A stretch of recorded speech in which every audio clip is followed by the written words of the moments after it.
Welcome to the Rum Revival. My name's Arminder, and this bottle right here might just be the best value in rum, and it is most definitely the only pirate-themed rum that I'll drink. So generally, I tend to focus this channel on new rum releases, but I do want to give an occasional spotlight to rums that have been around for a while. You know, the core releases, the year-round stuff, and while they might not be the most flashiest rums, they can be rock-solid, affordable daily sipper material. And speaking of affordable, this is Old Brigand Black Label Superior Barbados Rum. That's a bit of a mouthful. Now, as the name suggests, it's made in Barbados and it's actually made by Foursquare Rum Distillery. So the main headline here is the price of the bottle. At my local Total Wine, it's priced at $19.49. That's pretty damn cheap. And you might think, well, sure, but at one, it's probably not all that good, and two, at that price, it's probably more of a mixer.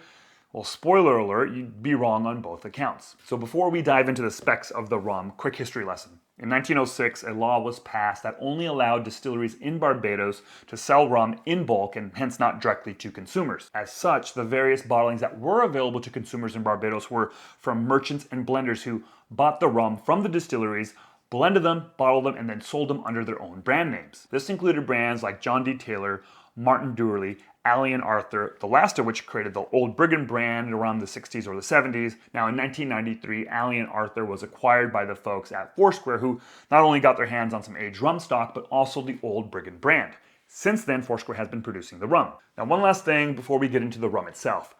We kind of have to talk about the label because frankly, it's because of this label that I never bothered trying the rum. Yeah, I know you're not really supposed to judge a book by its blah, blah, blah, but look at this thing, right? It feels very 80s to me. Not in a fun throwback retro kind of way, but it's actually been sitting on a shelf for over 40 years kind of way. And then of course there's the pirate of it all.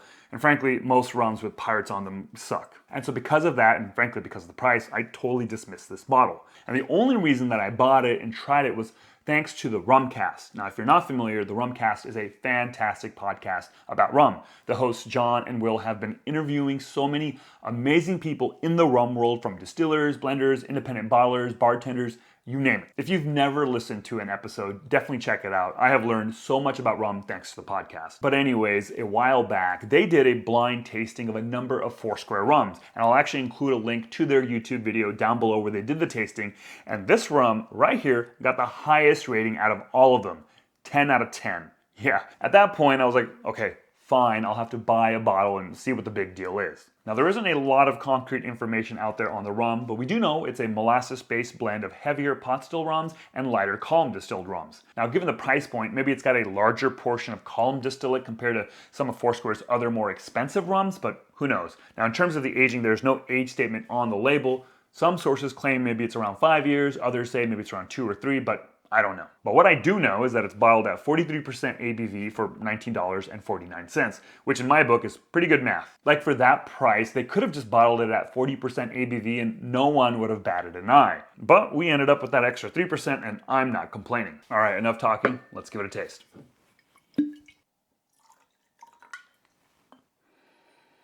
God, I gotta say, that is one hell of a nose. There's so much lovely, lovely fruit coming off that at 43% ABV. On top of that, crazy.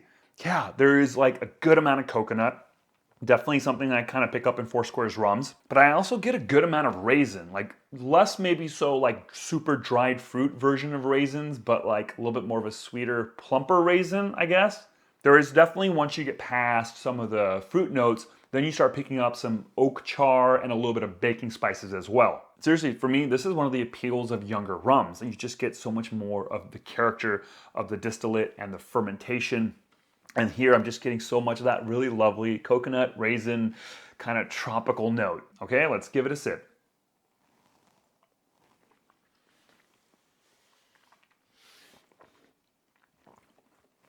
I mean, come on. That just makes me happy. That is really, really tasty. Yeah, first rum of the day, and that is a great way to start the day, or the drinking day, not the day. This isn't 9 in the morning or anything like that.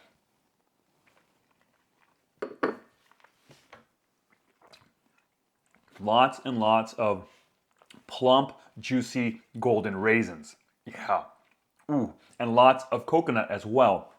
But both the raisins and the coconut are kind of covered in milk chocolate and honey. It's not cloying though, you know, it's definitely not that. It just has like this element of fruity richness. Now the back end, that's kind of where a little bit of the oakiness kind of pokes through. And there is like maybe a little touch of baking spice, but it's not that strong. It's fairly gentle on the palate, flavorful, but like not bold or intense. In fact, I'm gonna use the S word. It's kind of smooth, which I know for some is like a dirty word, but I think we really need to start reclaiming that word as something that we can use to describe quality spirits that are, you know, smooth. Like I think if something is smooth doesn't necessarily mean it's automatically devoid of any character. It is so delightful, so flavorful. Honestly, what I love about this is you're not getting hit over the head with a lot of oak and barrel notes. You know what it feels like? It feels rummy. You know? I know that's a term that's often used to kind of describe certain rums, and sometimes it feels meaningless. Like, what does that mean? Like, you know, is a tequila-y? You know, what does that mean? But this is rummy, you know, in the best way possible.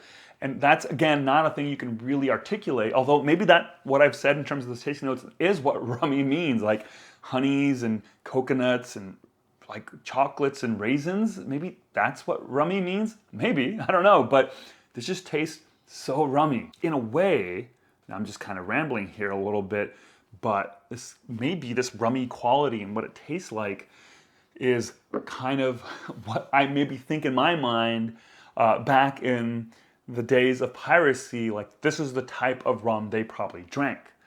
I don't know, but like if that is kind of what I envision it. Now the reality is they probably drank some really harsh stuff and it probably wasn't pleasant at all, but the romance of it all, if you will, it kind of connects those two together for me. So yeah, this is tasty, like pretty tasty. Now, can you also make drinks with this? Sure, of course. Make old fashions, make some Manhattans, make some corn oils, but you know, also drink it neat. It's flavorful and super approachable. Now, are there better Foursquare rums out there? I don't know, maybe, but are they as like good value as this? Like in terms of like price to quality? I don't think so. And like the price of the exceptional cast selection series releases from Foursquare has gone up over the last couple of years, and I think like the latest one is like $145. And at that price, there's plenty of other rums of comparable quality out there to kind of compete against it, and some of them are even cheaper. But I think for rums under 20 bucks, Old Brigand might be at the top of that list, like by a long shot. Yes, this is only 43% ABV, and maybe it feels thin compared to higher proof rums, but I think it makes up for it by how expressive it is, and also for the fact that it's $19.49. And yes, there's still the label of it all, but truth be told, it's kind of grown on me. Sure, there's probably some element of like ironic appreciation kind of happening here, but still, I think it's okay. But seriously, when it comes to spending less than $20 for a high quality sipping experience, in my opinion, this is pretty tough to beat. Well, there you go. That is my video on the good old Brigand from Foursquare. Now, if you're interested in it, know that it is actually a Total Wine exclusive, at least here in the States. So if you want to get your hands on it, you kind of have to go to Total Wine, which, you know, it sucks to just tell people to go to one place to get their rum, but it is what it is. Now, I'm curious, have you had this and do you think it's one of the best values in rum? And if it's not, what do you think is the best value out there, especially for a sipping experience? Let me know in the comments down below. And lastly, if you're interested in checking out some exclusive behind the scenes content and first impressions videos where I try a rum for the very first time and give my gut reaction to it, then consider checking out and supporting me on Patreon. I have tons of content there that I think you'll really like.